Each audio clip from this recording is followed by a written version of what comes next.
Hello and welcome once again to the curriculum, a joint GBC Star Ghana program examining the issues affecting basic education in Ghana, especially in the public sector.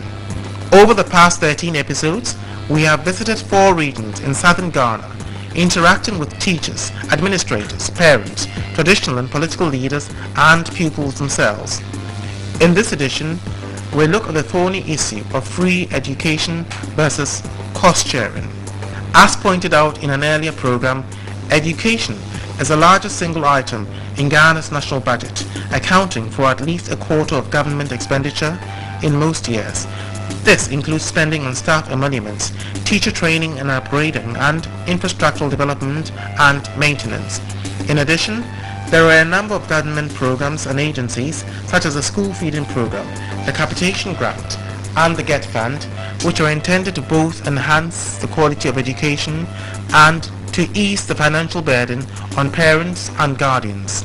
In fact, the right to free education is enshrined in Ghana's 1992 Constitution. In support of this, the Free Compulsory Basic Education Program, F-Cube, was launched in 1996. Although this aim is laudable, there is the question of how achievable it is in reality and whether it gives parents a blank check to abdicate their own responsibilities. We say that free compulsory universal basic education. What is free? Some parents think that even the food that the child has to take in the morning and at supper should be provided by government, then it is free. Even the soap that the child has to use in washing herself has to be free, then they know that it is really free. But I think there should be cooperation. Parents, stakeholders, philanthropists, and we, the community, need to support. If with this free, I don't think we are going to get what we want. We need to sensitize the people. So we are going to leave it to the PTAs. They can go now and then try to appeal to their own people.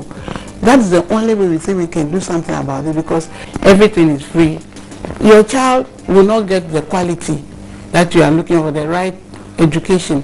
Look at the private school. Yes, the parents pay a lot of money. That is why they are getting good results. But look at the public schools. No? Even here, the public school, Kabore is a public school, but because they have a very good and a strong PTA, the children perform because they understand that total education cannot be free. Unfortunately, some parents have misconstrued the concept of free education as a license to abdicate their duties to the children, expecting even food and soap for bathing to be provided by the government or other donors. Educators and administrators in particular stress that good quality education is expensive, and where necessary, parents must be prepared to make up the shortfall. Opposed to the concept of free education is that of cost sharing. This is a situation where, although government picks up the lion's share of the tab for education, parents also pay a fair proportion. Although the idea may not be palatable to some, it is one that must increasingly be looked at in these days of budgetary constraints. Government-provided funds, such as the Capitation Grant, are not sufficient for the needs of the pupils in these austere times.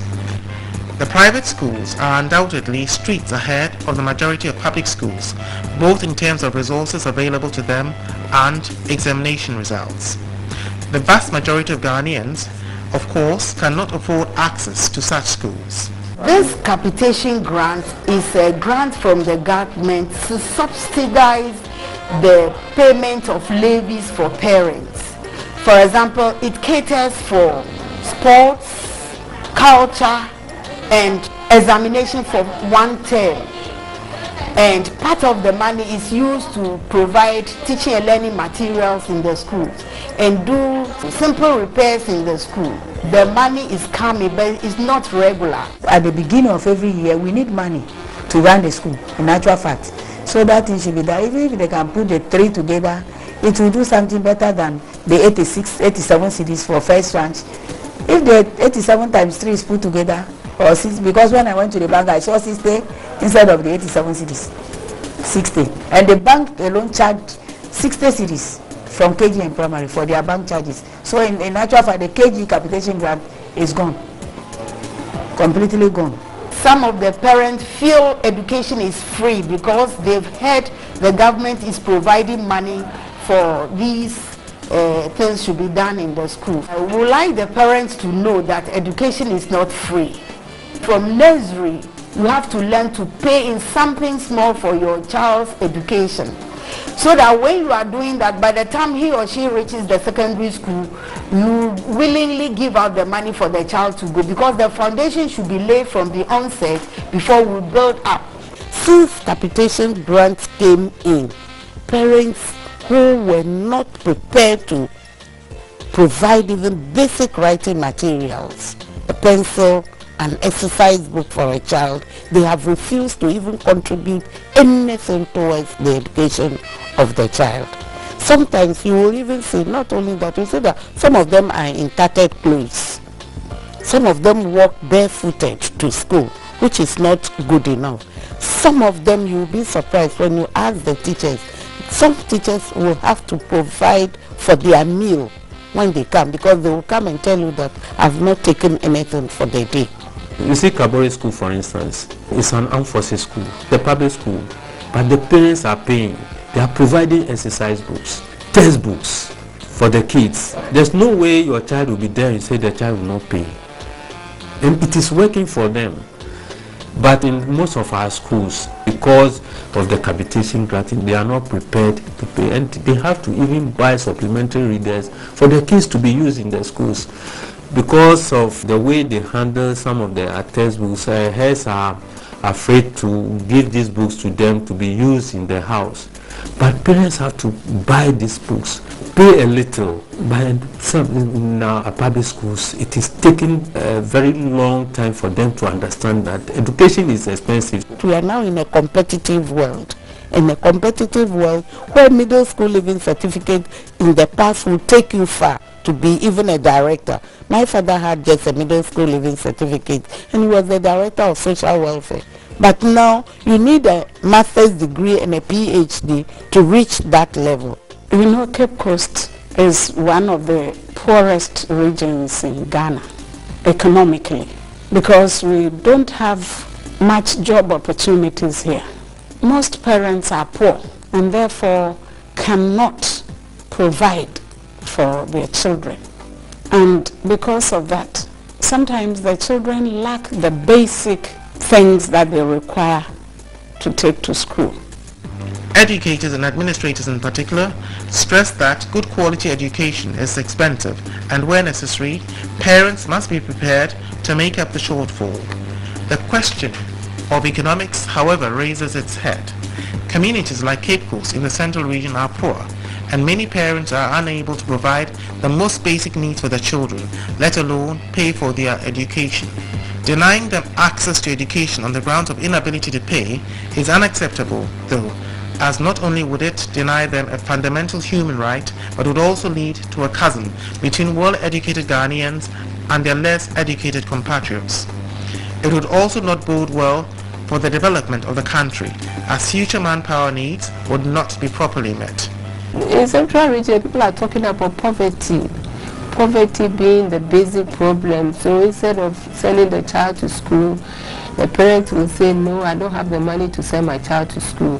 Why don't I give the child out to some trader, some businessman, somewhere, businesswoman, who can take care of my child, probably feed her, clothe her, and then at the end of the day, that burden is off the parent in the first place because she doesn't have the money. And then secondly, the hope is that that child will be somebody in future. So if we talk about education being the bedrock of every society, it is the duty of every parent, now that we are even talking about FQ, to be able to work and help the child to be in school at least to a certain level. Parents also have responsibility. If a child is going to school and you are not able to provide the meals and even the dress and many other things, then it becomes very difficult for the child to concentrate on what they are being taught in the schools. The reason why I don't come to school is that Sometimes I go to farm with my parents and support them to work, to get money, to take good care of me. And sometimes I go to do some job to use it to buy my school uniform because my parents don't have enough money to take good care of me. So I should do something to support them. We parents keep tooting around that our children are our future and so on and so forth. But while they are children, instead of encouraging them and giving them the opportunity to learn and all that, we rather overburden them, sending them out to sell, sending them out to do all kinds of chores. We don't even encourage them to go to school early. When they come back and they need any learning materials that would help them, we're not prepared to sacrifice and get those things for them. And for me, that's one thing that parents need to get on board if they are very serious about their pupils coming up. Some of the parents are, excuse my language, very irresponsible. They even ask for money from their wards. Most of the parents give their children money to take to school. They don't get food to eat in the house, something like breakfast. So if the mother says, I don't have money today, it means the child is not coming to school. And the children are not enduring that pain. If my mother is not giving me money, it means I will not come to school. So the parents are not helping the children and the children are not helping themselves. My mother is a single parent and sometimes she has to provide for the 5 of us. So sometimes when it gets my turn, the money will be finished and I would have to stay at home and then learn. Because when I come to school, I have to eat and I have to pay my studies fee. I've been getting support from one of the teachers and my auntie too has been providing for me. But now she doesn't provide for me anymore. So I'm now with my mother. Since primary school, my position has been first. When I grow up, I want to be a nurse and I want to open orphanages to help needy people and orphans because I've been through poverty before and I know how it tastes like. And as the saying goes, experience is the best teacher. The children are playing outside. The ball is in the bowl. Ellie is washing her clothes. Our pencils are in the cupboard. Essie is a good woman. The wind is blowing. The education of the children is not the responsibility of the teacher alone. It's the responsibility of the teacher, the parent, and the society at large. My grandfather takes care of me. My mother is dead and my father also is dead. I just go to the beach and I help them to put the net and they give money to come and pay my books fee.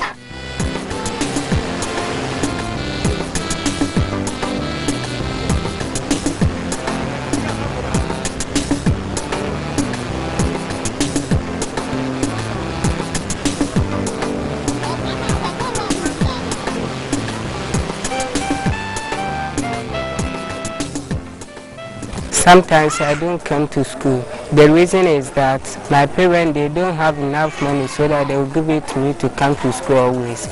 So I have to go and find some business to do so that I'll get money to come to school. Maybe someone will come and tell me that he's going to tear orange. So I have to go and carry some so that I'll get money to come to school another day. And sometimes we go and carry sand.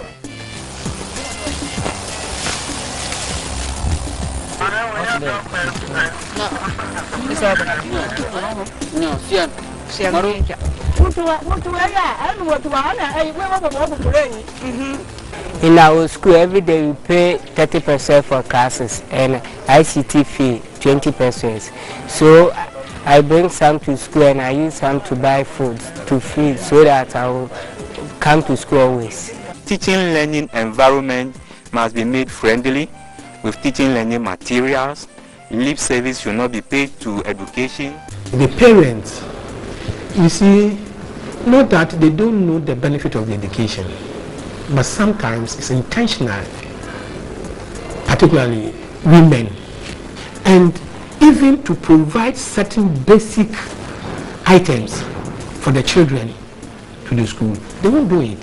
So when you go to Shraj, most of the cases there are child maintenance. on the part of men. But the women, they are trying, because I'm a man, and I know that we must support the women to educate the children. Parents who take their children to the private schools pay a lot. They do all they can to make education possible or enhance education in the private schools. We, for instance, we have the free textbook system, so we depend on what the government gives us. But with the private school, we give them books anyway. But they still tell parents to buy supplementary books, which we find it difficult to, because we don't even want them to, because they are already constrained. And formerly we were dependent on textbook supply from government, and we saw that the supply was insufficient. If you send an enrollment of about 40 or 45 children, you will end up by giving you 5 or 10 textbooks. So you send those 5 or 10 textbooks, and you have to allow the children to share. You see, you have about 4 or 5 people sitting with one textbook. How would they read? So when we saw that challenge in the government supplying us with those textbooks, we had to go into these private publishers.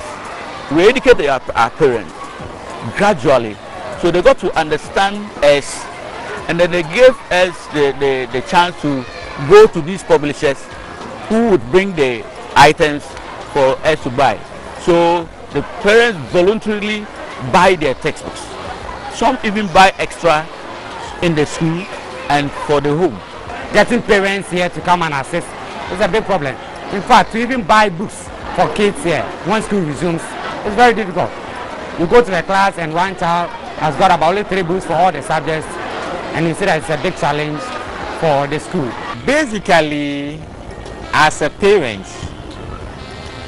I would wish for free things, but we all know, since generation, free things are not always the best. Government provides infrastructure, but without the support of the parents, no school can stand on its own. Everybody is worried about the problem. So all that I can say is that it takes a concerted effort, especially from the parents. They should sacrifice for their children. They should sacrifice for their children. Poverty should not be the reason why our children should not be in school. If we recognize that they are future and we need to invest in them, then the time to invest in them is now. Given the demands on government finances and the poverty of a lot of parents, the cost-sharing philosophy also raises problems. Perhaps it is time to call a national debate on the funding of education, given its crucial role in our national life. Civil society, and especially the end user, employers, may have to come on board as stakeholders with a common interest in order to ensure that we have an educated nation in the years to come. The curriculum has been brought to you by the Ghana Broadcasting Corporation with the support of Star Ghana. Do tune in again in the next fortnight.